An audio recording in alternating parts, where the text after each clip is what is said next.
بسم اللہ الرحمن الرحیم، السلام علیکم ورحمۃ اللہ۔ 27ویں یعنی ترمیم کے اندر عدلیہ کے لیے بھی ایک راستہ نکالا گیا، اسٹیبلشمنٹ نے بھی اس میں اپنا بینیفٹ حاصل کیا۔ اب یہ جو نون لیگ اور پیپلز پارٹی والے جو اپنا اس میں فائدہ نکالنا چاہ رہے تھے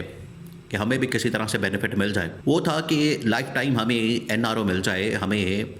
کوئی اس قسم کا استثناء مل جائے جس سے ہمارے اوپر ہاتھ نہ ڈالا جائے، ہمیں کچھ کہا نہ جائے، ہمارے خلاف احتساب نہ ہو، اکاؤنٹیبلٹی نہ ہو، ہمارے اوپر سوال نہ اٹھایا جائے، ہمیں کوئی پوچھے نہ، ہاتھ نہ لگایا جائے۔ یہی دیکھیں، عمران خان نے پچھلے تقریباً کوئی 25-30 سال کی جو سیاست ہے اس میں ایک ہی بات کی عمران خان نے، اور ایک ہی پوائنٹ کے اوپر عمران خان نے زور دیا، ایک ہی بات کے اوپر عمران خان نے ہمیشہ یہ تائید کی، ایک ہی بات کے اوپر عمران خان نے پبلک کے اندر بھی بات کی، ایک ہی پوائنٹ کے اوپر، وہ یہ کہ جتنی دیر تک، اور یہ بڑا سالڈ پوائنٹ ہے عمران خان کا، یہ دنیا کے اندر اس چیز کو مانا جاتا ہے، تسلیم کیا جاتا ہے، ایکسیپٹ کیا جاتا ہے کہ جتنی دیر تک آپ ان لوگوں کا احتساب نہیں کریں گے جن لوگوں نے ملک کو لوٹا ہے، ملک کے اندر لوٹ مار کی ہے، ملک کے اندر ان لوگوں نے خزانہ لوٹا ہے، عوام کا پیسہ لوٹا ہے، انہوں نے اپنی جائیدادیں بنائی ہیں، عوام کا پیسہ لوٹ کے تو اپنی جائیدادیں بنائی ہیں، جب تک ان لوگوں کا احتساب نہیں ہوگا آپ ملک کو صحیح معنوں میں ترقی اور خوشحالی کے راستے پر نہیں ڈال سکتے۔ اور یہ بات بھی حقیقت ہے، اس میں کوئی شک نہیں۔ آپ یہ دنیا کی تاریخ اٹھا کے دیکھ لیں اور اسلامی تاریخ بھی اٹھا کے دیکھ لیں، جب بھی، اور یہ اسلامی تاریخ اگر آپ اٹھا کے دیکھیں گے تو اس میں آپ کو پتہ چلے گا خلفائے راشدین سے لے کر آج تک جتنے بھی لوگ آئے انہوں نے اپنے آپ کو اکاؤنٹیبلٹی کے لیے پریزنٹ کیا، یہ نہیں ان لوگوں نے کیا۔ آپ سوال نہیں کر سکتے، آپ ان کے پر بات نہیں کر سکتے، آپ ان سے احتساب نہیں کر سکتے، پوچھ نہیں سکتے۔ اور اس میں جو سب سے بڑی اگزامپل دی جاتی ہے وہ ہے حضرت عمر فاروق رضی اللہ تعالیٰ عنہ کی، کہ انہوں نے بھی اپنے آپ کو پریزنٹ کیا احتساب کے لیے، ان سے سوال کیا گیا۔ تو یہ کس قسط کی مولی ہے کہ ان کو کوئی پوچھ نہیں سکتا، ہاتھ نہیں لگا سکتا، ان کو سوال نہیں کر سکتا، ان کا احتساب نہیں ہو سکتا، ان کی اکاؤنٹیبلٹی نہیں ہو سکتی۔ اصل میں جو ان لوگوں نے بیچ میں سے اپنا راستہ نکالا، جو اپنا بینیفٹ لینے کی کوشش کی، وہ دو تھے۔ نون لیگ پیپلز پارٹی نے 27ویں آئینی ترمیم کے اوپر جو ووٹ دیا ہے، ایسے ہی نہیں مفت کے اندر فی سبیل اللہ ووٹ نہیں دیا، اس کے اندر جو انہوں نے دو نکات، دو پوائنٹس جن کو حاصل کرنے کی کوشش کی، وہ یہ تھے کہ نمبر 1 یہ کہ ہمیں گورنمنٹ کے اندر شیئر مل جائے، اقتدار مل جائے، پاور مل جائے، آزاد کشمیر کے اندر ادھر ادھر دائیں بائیں ہمیں بڑی پاور مل جائے۔ نمبر 1 یہ تھا ان کا پوائنٹ۔ نمبر 2 ان کا یہ تھا کہ اقتدار تو مل جائے لیکن جب اقتدار سے ہمیں نکالا جائے، جب ہماری چھٹی کرائی جائے، جب ہم اقتدار سے اتریں، حکومت سے اتریں، عہدوں سے اتریں، تو اس وقت ہمیں ہاتھ نہ لگایا جائے، اس وقت ہمیں چھیڑا نہ جائے، اس وقت ہمارے اوپر کوئی مقدمہ نہ بنایا جائے، اس وقت ہمارے اوپر آلریڈی، حالانکہ ان کے اوپر تو کئی مقدمات ہیں، کئی ان کے اوپر کیسز ہیں، تو یہ تھا ان کا۔ اچھا، اس میں پیپلز پارٹی نے تو حاصل کر لیا وہ استثناء، پوری لیڈرشپ نے، خاص طور پر آصف علی زرداری نے، عمر کے اس حصے میں تقریباً 75-80 سال کی عمر میں، اب اور کتنے سال لے لیں گے، تو عمر کے اس حصے میں انہوں نے استثناء لے لیا، انہوں نے یہ استثناء حاصل کر لیا، لیکن یہ جو شریف خاندان ہے یہ نہیں حاصل کر سکا۔ اس کی وجہ یہ ہے کہ یہ وزارت عظمیٰ کی پوسٹ کے اوپر بیٹھے۔ اب اگر وزیر اعظم نے استثناء لینا ہے، وزیر اعظم کو استثناء ملتا ہے تو اس کے ساتھ لگتے ہاتھ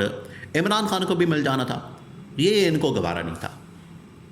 یہ ان کے لیے قابل قبول نہیں تھا۔ عمران خان تو باہر آ کے تو الٹا ان کو کھا جائے گا۔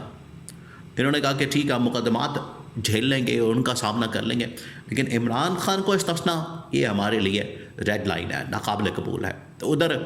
یہ بھاگ گئے۔ اب یہ جو نون لیگ اور پیپلز پارٹی نے احتساب سے بچنے کے لیے راستہ اختیار کیا، نون لیگ تو اس میں سے فارغ ہو گئی ہے۔ آصف علی زرداری کو مل گیا استثناء، جس کی وجہ سے سابق صدر عارف علوی کو بھی مل گیا استثناء، لیکن یہ جو شریف خاندان، ان کو کیونکہ وزیر اعظم بننا بڑا پسند ہے، بڑا اس کا شوق ہے، تو اس شوق میں یہ مارے گئے۔ شہباز شریف کو جب پتہ چلا کہ وزیر اعظم کا استثناء آ رہا ہے، اس نے کہا کہ ٹھیک ہے میں بھی لے لوں گا، لیکن اس کو بتایا گیا کہ اس کے اوپر پھر عمران خان کو بھی مل جائے گا. تو فوراً اس نے انکار کر دیا اور نہیں یہ نہیں ہو سکتا, یہ ہو گیا تو ہم سارے مارے جائیں گے. اب ان کا احتساب ہونے والا ہے. اب آ جائیں اس پوائنٹ کے اوپر کہ کہاں سے ان کا احتساب شروع ہونا ہے, کہاں سے ان کے اوپر مقدمات کھلنے ہیں. اب اس کے لیے باقاعدہ ایک پورا سناریو تیار کر لیا گیا ہے, اور یہ آنے والے دنوں میں آپ کو نظر آئے گا. یہ اسٹیبلشمنٹ کی جانب سے دیکھیں, اب ان کو نمبر 1 جو ایجنڈا ان کے سامنے رکھا جائے گا, پوائنٹ رکھا جائے گا, وہ یہ کہ اب سب کچھ ہو گیا, عدلیہ کنٹرول میں آ گئی ہے, اسٹیبلشمنٹ کنٹرول میں آ گئی ہے, ہر چیز آپ کے کنٹرول میں آ گئی ہے. اب آپ کارکردگی دکھائیں, اب آپ کچھ کر کے دکھائیں. اب یہ نہیں ہوگا کہ اب آپ یہاں پر بیٹھے ہیں, اللہ تللے کر رہے ہیں, دورے کر رہے ہیں, یاشی کر رہے ہیں, آنیاں جانیاں کر رہے ہیں, سرکاری امارات اور گھر اور پروٹوکول یہ سب کچھ لے رہے ہیں, اور پرفارمنس آپ کی زیرو, کارکردگی آپ کی زیرو. اب یہ نہیں ہوگا. اب آپ کو عملی طور پر کام کرنا پڑے گا, پریکٹیکلی آپ کو کام کر کے رزلٹ دینا پڑے گا, اور کارکردگی دکھانی پڑے گی, ورنہ پھر احتساب کے لیے تیار ہو جائے. اب اس میں رانا ثناءاللہ اور ایک اور اہم ترین وزیر نے انکشاف کیا کہ یہ جو ترمیم ہو گئی ہے 27ویں 28ویں جو بھی تھی, انہوں نے کہا کہ یہ اب اینڈ ہے, یہ اب جو کچھ ہونا تھا وہ ہو گیا, جو کچھ جس نے حاصل کرنا تھا وہ کر لیا, یہاں سے اب آگے کچھ نہیں ہو سکتا. اب یہ جو ہم بالکل ایکسٹریم پوزیشن کے اوپر ٹاپ کے اوپر چلے گئے, یہاں سے اب زوال شروع ہونا ہے. اور یہ گراف کے اندر ہوتا ہے, گراف جب اوپر جاتا ہے ایکسٹریم پہ, وہاں سے پھر نیچے آتا ہے. انہوں نے کہا کہ یہ اب ہماری جو زوال, ہماری جو اس وقت ڈاؤن فال یا ہمارا جو اس وقت نیچے کا گراف ہے, وہ اب شروع ہونے والا. یہ اب انہوں نے خود اعتراف کیا, خود اس بات کو تسلیم کیا, مانا پبلک میں, live TV talk show میں انہوں نے تسلیم کر لیا, مان لیا. اس کا مطلب ہے کہ ان کو اب نظر آ گیا, ان کو حقیقت نظر آ گئی, ان کی آنکھیں کھل گئی ہیں کہ ان کے ساتھ اب کیا ہونے والا ہے. وہی عمران خان کا جو خواب تھا احتساب کا, اکاؤنٹیبلٹی کا, اور ملک کا خزانہ جو ان لوگوں نے لوٹا, اپنی جائیدادیں بنائی, ملک کا بیڑا کر دیا, اس کے اوپر اب یہ جواب دہ ہوں گے. اور یہی اسٹیبلشمنٹ جو آج سے تقریباً کوئی 5-6 سال پہلے ان کی تمام کے تمام رپورٹس, انفارمیشن اور ساری انٹیلیجنس انفارمیشن ان کے پاس ہوتی تھی, وہ عمران خان اور پی ٹی آئی کے ساتھ شیئر کرتے تھے.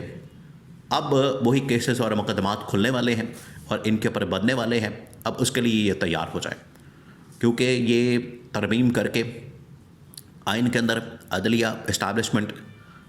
انہوں نے سمجھا کہ شاید ہم اس میں سے نکل جائیں گے. اب یہ تیاری پکڑیں اور ان کا احتساب کی باری آنے والی ہے.